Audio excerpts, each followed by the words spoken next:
जम्मू कश्मीर के पहलगांव में 26-27 हिंदुओं को उनका धर्म पूछ करके मारा गया। कैंडल मार्च तो निकला ही होगा, उसमें तो आप गए होंगे। श्रद्धांजलि सभा भी हुई होगी, उसमें भी शायद आप गए होंगे। नहीं भी गए होंगे क्योंकि आपको लगता है कि वहां जाने से क्या ही हो जाएगा। वहां पर निहत्थे निर्दोष लोगों को उनका धर्म पूछ करके मारा गया। आप कुछ नहीं कर सकते। आर्मी को करना था, पुलिस को करना था, प्रशासन को करना था। उनकी बड़ी चूक हुई है। उनसे जवाब मांगे जाने चाहिए और जवाब मांगे जाएंगे। आने वाले समय में जब वोट आएंगे तब भी मांगे जाएंगे और अब भी मांगे जाएंगे। पर मुझे लगता है कि इस समय तो चर्चा इस बात पर होनी चाहिए कि हुआ क्यों, ऐसा हो क्यों रहा है। आपको लगता है भारत की सबसे बड़ी समस्या आतंकवाद है? बड़ी समस्या तो है, पर सबसे बड़ी समस्या आतंकवाद नहीं है। सबसे बड़ी समस्या है पाकिस्तानी आर्मी और भारत में बैठे हुए लोगों का बौद्धिक मानसिक आतंकवाद, दिवालियापन। बहुत सारे लोग हैं मेरे आसपास के, मैंने 3 दिन 4 दिन से मन नहीं था बोलने का, पर आज चारों तरफ से घिर गया तो मन में लगा कि कुछ बोलना चाहिए। कुछ लोगों ने तो स्टेटस लगाया कि धर्म किसने बनाया, जिन्होंने धर्म बनाया वो जिम्मेदार हैं। कुछ लोग कह रहे हैं कि मुसलमानों पर अत्याचार हो रहे हैं, इसके लिए उन्होंने उनका उत्तर दिया, वो लोग जिम्मेदार हैं। मैं आपको बता दूं, धर्म का अर्थ होता है जिसे धारण किया जा सके और जो दूसरों को जीवन शांति से जीने देने का मार्ग बताए, वो धर्म होता है, वो कोई भी धर्म हो। एक सनातनी हिंदू होने के नाते मैं बोल रहा हूं, एक सनातनी मुसलमान होने के नाते आप भी बोले, मुस्लिम भी बोल रहे हैं। और एक बात और मैं आपको बताऊं, वहां लोगों को बुलाया गया। लोगों ने कहा कि बड़ा गुस्सा आ रहा है जब उनकी पैंट उतरवा करके देखा गया और फिर गोली मारी गई। चिंता मत करिए, इतना गुस्सा मत करिए, इतना गुस्सा होने की आवश्यकता नहीं है। पाकिस्तान के पूर्व प्रधानमंत्री हुए जुल्फिकार अली भुट्टो, उनकी पाकिस्तानी आर्मी ने हत्या करी और हत्या होने के बाद में उनके शव की फोटो खींची गई तो उनकी पैंट उतार करके फोटो खींची गई थी। कैमरामैन से कहा गया कि उनके लिंग का फोटो लीजिए ताकि पता चले कि ये जुल्फिकार अली भुट्टो वाकई में मुसलमान तो थे कि नहीं थे। यहां हिंदू मुस्लिम का विषय नहीं है, यहां विषय है एक इस्लामिक आतंकवाद का जो मस्तिष्क में बैठा है पाकिस्तानी आर्मी के। पाकिस्तान का आम मुसलमान नहीं चाहता कि वो भारत के साथ झगड़ा करे, भारत का आम मुसलमान भी नहीं चाहता है कि झगड़े हों, फसाद हों, पर पाकिस्तानी आर्मी चाहती है, हर बार करती आई। और जो अपने प्रधानमंत्री की पैंट उतारवा कर उसकी फोटो खींच सकती है, यदि उन्होंने पहलगाम में ऐसा किया तो क्या ही बड़ा कर दिया। और मजे की बात देखिए कि एक बेटी थी, उस बेटी से कहा गया कि ले तुम्हारे सामने तुम्हारे पति को मार रहे हैं, उसने कहा कि मुझे भी मार दो, तो कहा कि गो एंड टेल मोदी, जाओ और मोदी को कहो। क्या गलत कहा उसने? यदि किसी महिला के पति को उसके सामने मार दिया जाए तो उसकी अगली गुहार केवल अपने पिता के लिए होगी। और मोदी जी, आप वाकई में इस देश के वर्तमान में प्रधानमंत्री हैं। हमें प्रधान सेवक इस समय नहीं चाहिए, हमें प्रधानमंत्री चाहिए, क्योंकि प्रधानमंत्री जो होता है उस देश का मुखिया संरक्षक होता है। और आपको टमाटर सेव के भाव ठीक करने के लिए नहीं बिठाया गया है। यदि आपकी बेटियों के सुहाग को उजाड़ा गया, यदि आपकी माओं को उनकी कोख को सूना किया गया, यदि आपके बच्चों को यतीम बनाया गया, तो मोदी जी आपकी जिम्मेदारी बनती है कि वहां सुरक्षा में हुई चूक के लिए आप जवाबदेही भी तय करें।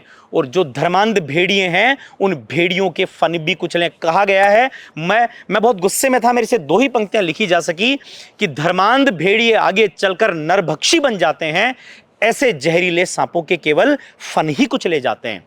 अब आपकी जिम्मेदारी कि उनके फन कुचलें, पाकिस्तान आर्मी के फन कुचलें। और आपकी और मेरी आम व्यक्ति की जिम्मेदारी क्या है? आप तो बट जाइए, आप तो सवर्ण बन जाइए, क्षत्रिय बन जाइए, वैश्य शूद्र में बढ़ जाइए, ब्राह्मण बनिए, वैश्य चमार शूद्र जाट सब में बढ़ जाइए। आपको तो केवल उसमें बटना है। पर याद रखिएगा, वहां आपको जाति पूछ करके नहीं मारा गया है, वहां आपको केवल धर्म पूछ करके मारा गया है। आपकी जिम्मेदारी बनती है कि जो आपके आसपास लोग बैठे हैं उनमें से बहुत सारे लोग इस घटना को न्यूट्रलाइज करने की कोशिश करेंगे, सामान्य बनाने की कोशिश करेंगे। उनसे सवाल पूछिए। यदि सरकार आपको ऑप्शन दे दे कि युद्ध करना है पाकिस्तान के साथ में, हर घर से एक युवा चाहिएगा, तो आपकी पिंडलियां कांपने लगेंगी। आप तुरंत जो है वो अपने उस स्टेटमेंट को वापस ले लेंगे कि पाकिस्तानी आर्मी को धर दबोचो। उस समय हमारे अंदर का जो जागा हुआ शौर्य था वो चुपचाप बैठ जाएगा। पर कम से कम ये तो कर सकते हैं कि इस देश में रहकर जातियों में बटे हुए, जातिगत जनगणना करवाने की बात करने वाले लोगों को अपने आसपास में भी इस घटना पर चुप रह करके इसको भी केवल और केवल गुस्से की अभिव्यक्ति बताने वाले लोगों को रोकिए। क्योंकि जितना आतंकवाद उन्होंने वहां खड़े होकर के किया है, आपके आसपास में बैठे लोग भी उतना ही आतंकवाद कर रहे हैं। और मोदी जी, यदि आप इस घटना का प्रत्युत्तर नहीं देते हैं, आपने मधुबनी की सभा में कहा तो है, आपने कहा तो है कि धरती के अंतिम छोर तक जाकर के भी उन भेड़ियों को निकाल करके उनकी जमीन उनको दिखाएंगे, पर याद रखिएगा आप राम के वंशज हैं, जिसके कुल में कहा जाता है कि रघुकुल रीत सदा चली आई, प्राण जाई पर वचन न जाई। अब की बार यदि आपका वचन गया तो वचन ही नहीं जाएगा, न जाने क्या क्या चीजें चली जाएंगी। आप उस कृष्ण के अनुयायी भी हैं जिन्होंने अपने ही मामा को, चूंकि वो दुष्ट था, आतताई था, आतंकी था, उसको मारा था। इसलिए पाकिस्तानी आर्मी और वहां उसके आकाओं को इस बार जवाब मिलना चाहिए। आर पार की चीजें होनी चाहिए, केवल ये नहीं कि कुछ भेड़ी हमने मार गिराए और हमने कह दिया कि हमने बदला ले लिया। यदि हिंदुस्तान का प्रधानमंत्री हिंदू है, यदि वहां का रक्षा मंत्री हिंदू है, वहां का गृह मंत्री हिंदू है, और वो भी ऐसे समय में नहीं जब भारत भीख का कटोरा लेकर के दुनिया के सामने जाइए। हम इस समय फोर्थ इंडियन आर्मी जो है वो फोर्थ सबसे शक्तिशाली सेना दुनिया की मानी जाती है। उस सेना को रखते हुए भी, गोला बारूद रखते हुए भी, यदि आपके घर में आकर कोई आपकी बेटियों को विधवा करके जा रहा और आप चुप रहेंगे मोदी जी, तो इस बार तो आपको जवाब देना पड़ेगा। लोग बहुत बार बोलते हैं कि जो मोदी जी को मानने वाले, आज यदि मैं आपसे कहता हूं कि आप जाति की बात मत करिए, तो हो सकता है कि मेरे ऊपर भी आरोप लग जाए कि साहब मैं भी कोई संगी होऊंगा, मैं भी कोई भाजपा का चमचा समर्थक होऊंगा।